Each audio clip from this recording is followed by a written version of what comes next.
Good day and welcome everybody to the Wellsprings Home Care Podcast.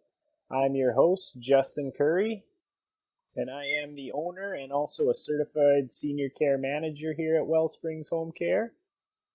So a little bit of background on Wellsprings is we're based in Exton, Pennsylvania, and we serve the counties of Delaware, Montgomery, and Chester. And we offer non-medical home care services to seniors and also to those with disabilities. And Wellsprings is very proud to announce that senioradvisor.com has named us one of 2020 Best of Home Care winners. And what that award is it's actually presented to the top 2 to 3% of home care providers nationwide. So that's obviously something we're very excited about here, and we couldn't be more proud of our staff and our caregivers and just the way they're able to really go in every day and take care of our clients, form great relationships with our clients, and we couldn't be more proud of them. So today's topic, what we're going to talk about is respite care. We're going to talk about what is respite care, what the definition is. We're also going to talk about some of the struggles that family caregivers face and the reasons for needing respite care. And we're also going to talk about different payment options for respite care. So to start off, what is respite care? Well, respite care is essentially, it usually has to do with a family caregiver who's in place caring for a loved one. And it's essentially to come in and provide relief for them. And in certain cases, it can be, a one-time thing, it can be in an emergency, or it can be on, a consistent coverage basis. And what respite care does, it actually allows seniors and those with disabilities to stay at home while the home care company like Wellsprings can come in and help out by assisting family members. So we can sort of provide that relief for the caregiver in place. And Wellsprings can also provide that safety and security in a family member's absence. So if there is a family member that's in place caring and they have an emergency, or if they're going even on vacation, or any time that they need to leave, one of our caregivers can actually come in and help out with that and just provide them relief so they can, work on certain things in their personal lives. And also, in certain scenarios, a lot of family caregivers, they're working, 12 hours a day, 14 hours a day, and just really, really tough hours. It becomes really demanding. And that's when Wellsprings caregivers can actually come in and just sort of provide a break, also known as respite. So they can, provide that temporary relief. So, the family caregiver in place, they can become rejuvenated, they can have their rest, they can catch up on their sleep, and they can come back to work helping out their family member and, be in a really good mental and physical state. So the next thing I wanted to talk about is the daily struggles that family caregivers face. So probably the number one struggle would be stress. So obviously when you're caring for a family member, in most cases, the individual, the caregiver, they have their own personal lives. A lot of them are still working full time. So when they're working full-time jobs or even part-time jobs and they're coming in to care for a loved one, 8, 10, 12 hours a day, it can become a very stressful situation. And they don't have a lot of personal time, which brings us to our next point, is just a lack of personal time. Obviously, with working and, working a second job as a family caregiver, that really limits your time with your own family.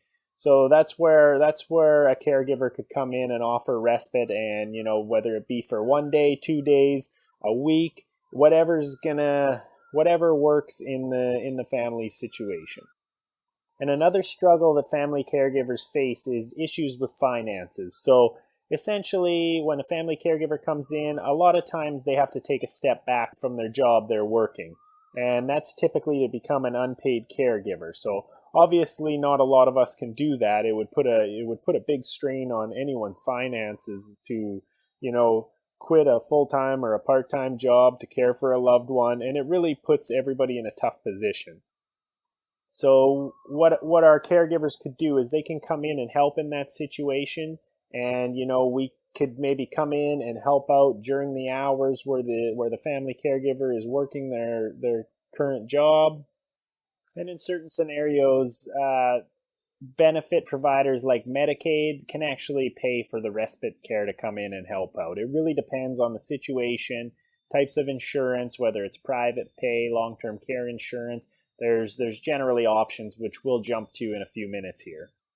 Another issue would be lack of privacy. So a lot of our family caregivers that are in place, they're actually living at the homes of their loved ones. So they're pretty much on 24/7. It doesn't give them a lot of time, especially this can be a problem when they have their own family, their own personal life that they need to attend to, and it becomes a very large burden. Even though they love who they're caring for, it can really cause a strain on that family relationship just because of the heavy demand.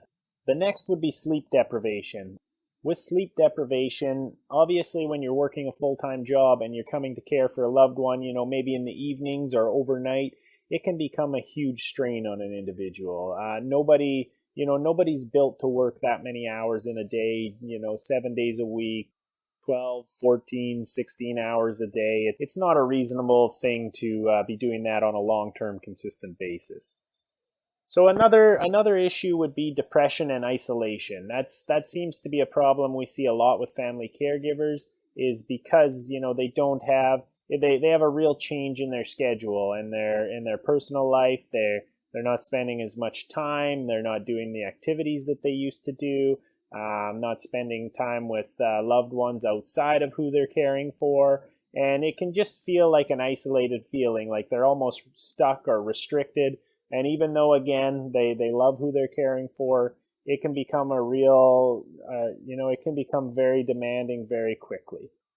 And a lot of caregivers have actually reported a decline in health since they started caring for a loved one. So obviously this is due to stress, depression, anxiety, things like this, things of this nature. It's different in every situation, but you can tell it really takes a toll on the caregiver that's caring for them. So that's where Wellsprings Home Care can come in and help out. So we do offer respite care services. So we have a lot of caregivers, like I had mentioned, in the Montgomery, Delaware, Chester County areas.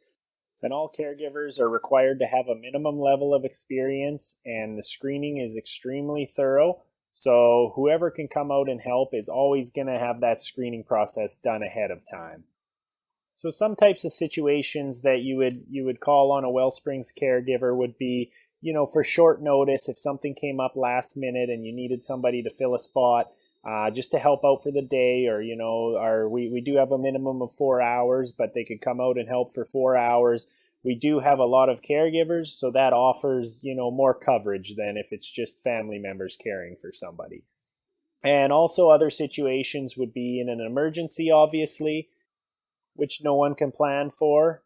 And also, as I had mentioned before, is just consistent coverage. You always know that you're going to have coverage in place for a loved one. So I wanted to get into some also the payment options of respite care. So if an individual in Pennsylvania is on a Medicaid waiver, so that is they have hired a family member to care for them, and it's also known as self-directed care, then they typically, depending on the waiver, they typically will pay for respite services as well, as long as the provider is an approved Medicaid provider, which Wellsprings Home Care is lucky enough to be an approved Medicaid provider, and we provide services for all MCOs, which are Keystone First, UPMC, and PA Health and Wellness. So another option would be private pay, and that's pretty straightforward. Obviously, the individual would be paying from, their savings account or any assets that they might have previously accumulated. And a third option would be long-term care insurance. Now, this is only if they've had long-term care insurance ahead of time, then any respite that we can come in and help out with, we'll provide all the information to their long-term care insurance company with hopes of reimbursement for them. And another option would be family members. So if you have a family member that's helping you out financially, respite care, it's typically, not too extensive. It's typically only a day here or there. So the cost isn't huge, so a lot of the times a family member, a son, a daughter, an aunt, an uncle, anything like that can come in and help out with that. And one other option would be veterans benefits. So veterans benefits they're fairly extensive, so it really depends on which benefit you have and if they would choose to pay for that or not. So I hope that provides a little bit of information as far as payment options and what respite care is, and hopefully helps you make a determination on if that's something you need. And obviously, if you have any questions or concerns, you can call our office anytime at 610-463-0880. Or you could also send us an email at info@wellspringshomecare.com, and there's an S on the end of Wellsprings. So that's about all I have for today. I really hope that provided some insight into what respite care is and how it might be able to help you. So thank you all for stopping by, and I'll talk